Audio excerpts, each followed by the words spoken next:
So ಈ campaign just clean Bengaluru ಅಂದರೆ JCB just clean Bengaluru ಮಾಡೋಣ, JCB ಮಾಡೋಣ ಅನ್ನೋದು ನಾನು ಸಾರ್ವಜನಿಕರಲ್ಲಿ ಮನವಿ. ಯಾತಕ್ಕಾಗಿ? ಬೆಂಗಳೂರಿನ ಸುಧಾರಣೆಗಾಗಿ.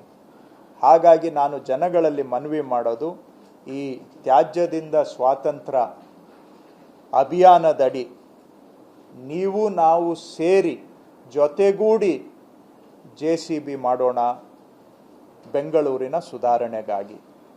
ಇದಕ್ಕೆ ಸಾರ್ವಜನಿಕರ ಸಹಕಾರ ಭಾಳ ಮುಖ್ಯ. ಸಹಕಾರ ಕೊಡ್ತಾರೆ ಅಂತ ನಾನು ನಿರೀಕ್ಷೆಯನ್ನು ಇಟ್ಕೊಂಡಿದ್ದೇನೆ. ಸಣ್ಣ ಪುಟ್ಟ ಇದರಲ್ಲಿ ವ್ಯತ್ಯಾಸಗಳು ಬರ್ಬೋದು, ಅನುಭವದ ಆಧಾರದ ಮೇಲೆ ಅದನ್ನು ಸರಿ ಮಾಡಿಕೊಂಡು ನಾವು ಮುಂದೆ ಹೆಜ್ಜೆಯನ್ನು ಇಡ್ತೇವೆ. ಈಗ ಸುಮಾರು ಜನ ಈ ಖಾಸಗಿ ವೆಹಿಕಲ್ಸ್ ಅವರು ಈ ಥರ ವೇಸ್ಟನ್ನು ಡಿಸ್ಪೋಸಲ್ ಮಾಡೋ ವೃತ್ತಿ ಮಾಡ್ತಾರೆ. ಅದರಲ್ಲಿ ಕೆಲವರು ತಗೊಂಡೋಗಿ ಇದನ್ನು ಎಲ್ಲಿ ಬಿಸಾಕಬೇಕೋ ಅಲ್ಲಿ ಬಿಸಾಕ್ತಾ ಇರ್ಬೋದು. ಆದರೆ ಕೆಲವರು ಇದನ್ನು ತಗೊಂಡೋಗಿ ರಾತ್ರೋರಾತ್ರಿ ರೋಡ್ ಸೈಡಲ್ಲಿ ಬಿಡೋದು, ಪಬ್ಲಿಕ್ ಜಾಗಗಳಲ್ಲಿ ಬಿಡೋದು ಮಾಡ್ತಾ ಇದ್ದಾರೆ. ಈಗ ನಾವು ಒಂದು ಕಡೆಯಿಂದ ಕ್ಲೀನಿಂಗ್ ಮಾಡ್ಕೊಂಡು ಬಂದರೆ ನಾಳೆ ಅವರು ಅದನ್ನು ತಗೊಂಡೋಗಿ ಅಲ್ಲೇ ಸುರಿದ್ರೆ ಏನೂ ಲಾಭ ಇಲ್ಲ. ಇದರಿಂದ ಏನೂ ನಾವು ಸಾಧನೆ ಮಾಡ್ದಂಗೆ ಆಗೋದಿಲ್ಲ.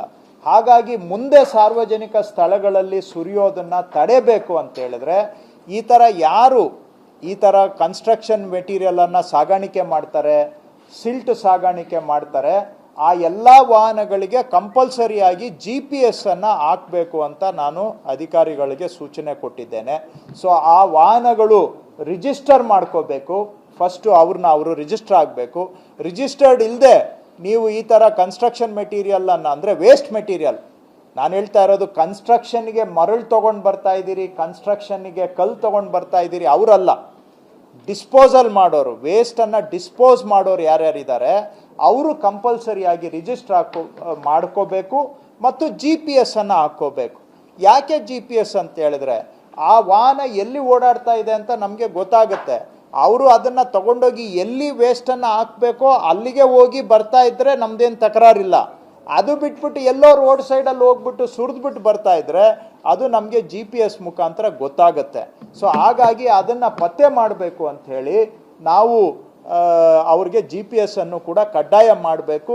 ಇದನ್ನು ಪೊಲೀಸ್ ಇಲಾಖೆ ಹಾಗೂ ಸಾರಿಗೆ ಇಲಾಖೆ ಅವರ 3 ಇಲಾಖೆಗಳ ಜೊತೆಗೆ ಸಭೆ ಮಾಡಿ ಇದನ್ನು ಆದಷ್ಟು ಶೀಘ್ರವಾಗಿ ಅನುಷ್ಠಾನಕ್ಕೆ ತರಬೇಕು ಅಂತೇಳಿ ನಾನು ನಮ್ಮ ಮುಖ್ಯ ಆಯುಕ್ತರಿಗೆ ಸಲಹೆಯನ್ನು ಕೊಟ್ಟಿದ್ದೇನೆ. ಅವರು ಎರಡು ಡಿಪಾರ್ಟ್ಮೆಂಟ್ ಅವ್ರನ್ನ ಕರೆದು ಇದನ್ನು ಇಂಪ್ಲಿಮೆಂಟೇಷನನ್ನು ನಾವು ಮಾಡಿಸ್ತೇವೆ ಅಂತ ಹೇಳಿದ್ದಾರೆ. ಸ್ವಲ್ಪ ಟೈಮ್ ಆಗ್ಬೋದು, ಬಟ್ ಇದು ಒಂದು ಕಡೆಯಿಂದ ಕ್ಲೀನ್ ಆಗ್ತಾ ಇದ್ರೆ ನೆಕ್ಸ್ಟ್ ಮತ್ತೆ ಅಲ್ಲಿ ಸುರಿದಂಗೆ ಅಷ್ಟೊತ್ತಿಗೆ ಈ ಕೆಲಸ ಮಾಡಿಸ್ತೀವಿ ಅಂತ ಅವರು ಕೂಡ ಒಪ್ಕೊಂಡಿದ್ದಾರೆ ಜವಾಬ್ದಾರಿಯನ್ನು. ನಿಮ್ಮ ಪ್ರಶ್ನೆಗೆ ಉತ್ತರ ಸಿಗ್ತಾ?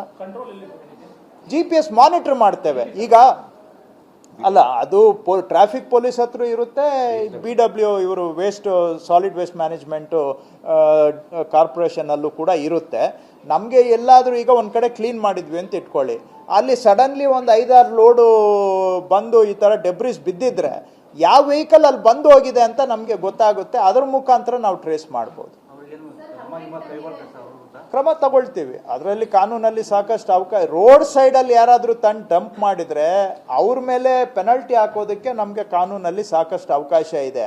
ಈಗ ಯಾಕೆ ಆಗ್ತಾ ಇಲ್ಲ ಅಂದರೆ, ಯಾರು ಆಗ್ತಾ ಇದ್ದಾರೆ ಅಂತ ಗೊತ್ತಾಗ್ತಾ ಇಲ್ಲ, ಸಮಸ್ಯೆ ಇರೋದು. ಯಾಕಂದರೆ ರಾತ್ರಿ ಹೊತ್ತು ಯಾವಾಗೋ ಬಂದು ಸುರಿದ್ಬಿಟ್ಟು ಹೊಟ್ಟೋಗ್ತಾರೆ.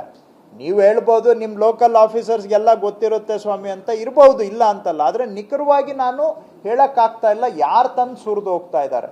ಸೊ GPS ಹಾಕೋದ್ರಿಂದ ಯಾವುದಾದ್ರು ಒಂದು, ಈಗ ಕ್ಲೀನ್ ಆಗಿದೆ ಒಂದು ಜಾಗ, ಅಲ್ಲಿ ಸಡನ್ಲಿ ಡೆಬ್ರಿಸ್ ಬಂತು ಅಂದರೆ ಯಾವ ವೆಹಿಕಲ್ ಅಲ್ಲಿ ಬಂದು ಹೋಗಿದೆ ಅಂತ ನಾವು ಪತ್ತೆ ಮಾಡಲಿಕ್ಕೆ GPS ಹೆಲ್ಪ್ ಆಗುತ್ತೆ. 1,00,000 ಟನ್ ಅಲ್ವಾ ಅಂತ ಅವರು ಎಸ್ಟಿಮೇಟ್ ಪ್ರಕಾರ 22,000 ಟನ್ ಅಂತ ಹೇಳ್ತಾರೆ. ನಮ್ಮ ಪ್ರಕಾರ 1,00,000 ದಾಟುತ್ತೆ. ಈಗ ನಾವು ಮಾಡಿರೋದು ಡೆಬ್ರಿಸ್ದು ಮಾತ್ರ. ಕಸ, ಈ ಬ್ಲ್ಯಾಕ್ ಸ್ಪಾಟ್ ಏನಿದೆ ಅದನ್ನು ಈ ಕ್ಯಾಂಪೇನ್ ಆದಮೇಲೆ ಅದನ್ನು ಕೈಗೆತ್ಕೊಳ್ತೀವಿ ಸದ್ಯಕ್ಕೆ. ಯಾಕಂದರೆ ಇದು ಜನನೂ ಕೂಡ, ನೀವು ಕೇಳಿದ ಪ್ರಶ್ನೆ ಒಳ್ಳೇದಾಯಿತು, ಸರಿನೂ ಹೋಯಿತು. ಯಾಕಂದರೆ ಜನಕ್ಕೆ ಎಲ್ಲ ಕಸ ಅಂದರೆ ಎಲ್ಲ ಸೇರಿಸಿ ಹೇಳ್ತಾರೆ. ಅದಕ್ಕೆ ನಾನು ಸ್ಪೆಸಿಫಿಕಲಿ ತ್ಯಾಜ್ಯ ಅಂತ ಹೇಳ್ತಾ ಇದ್ದೇನೆ. ತ್ಯಾಜ್ಯ ಅಂದರೆ ಮನೆ ಕಸ ಬಿಟ್ಟು ಬೇರೆ ವಸ್ತುಗಳನ್ನು ಈಗ ನಾವು ಟಾರ್ಗೆಟ್ ಮಾಡ್ತಾ ಇದ್ದೇವೆ ಈ ಕ್ಯಾಂಪೇನಲ್ಲಿ.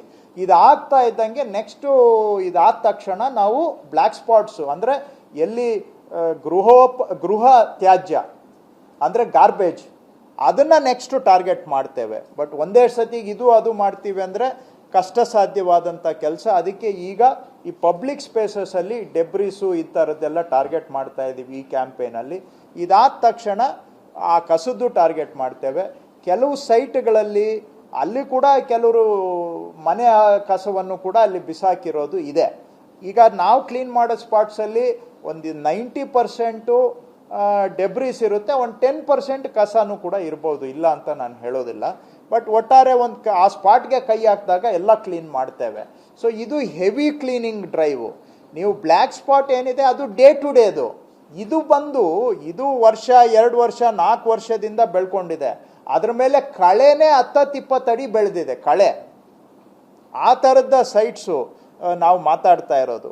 ಪ್ಲಸ್ ಸಿಟಿ ಒಳಗಡೆ ಈ ಥರ ಇಲ್ಲ, ಇದೆಲ್ಲ ಔಟರ್ ಏರಿಯಾದಲ್ಲಿ ಇರೋದು. ಸಿಟಿ ಒಳಗಡೆ ಏನಿದೆ, ಹಿಂದೆ ಯಾರೋ ಡ್ರೈನ್ ಕೆಲಸ ಮಾಡೋವಾಗ ಒಂದು ಕಡೆ ಕಲ್ಲುಗಳು ಬಿಟ್ಟು ಹೋಗಿದ್ದಾರೆ, ಪೈಪ್ಗಳು ಬಿಟ್ಟು ಹೋಗಿದ್ದಾರೆ, ಆಮೇಲೆ ಎಲೆಕ್ಟ್ರಿಕಲ್ ಪೋಲ್ಸ್ ಬಿಟ್ಟು ಹೋಗಿದ್ದಾರೆ, ಸ್ಲ್ಯಾಬ್ಗಳು ಬಿಟ್ಟು ಹೋಗಿದ್ದಾರೆ. ಸೊ ಈ ಡ್ರೈವಲ್ಲಿ ಅವೆಲ್ಲ ತೆಗಿಬೇಕು ಅಂತ ಕೂಡ ನಾನು ಹೇಳಿದ್ದೇನೆ.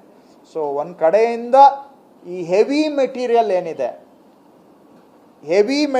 ಏನಿದೆ ಅದನ್ನು ಇದರಲ್ಲಿ ಟಾರ್ಗೆಟ್ ಮಾಡ್ತಾ ಇದ್ದೇವೆ. ಇದಾದಮೇಲೆ ನೆಕ್ಸ್ಟು ನೀವು ಹೇಳ್ದಂಗೆ ಮನೆ ಕಸದ್ದು ನೆಕ್ಸ್ಟು ಇದಾದ ತಕ್ಷಣ ಅದನ್ನು ತಗೊಳ್ತೇವೆ.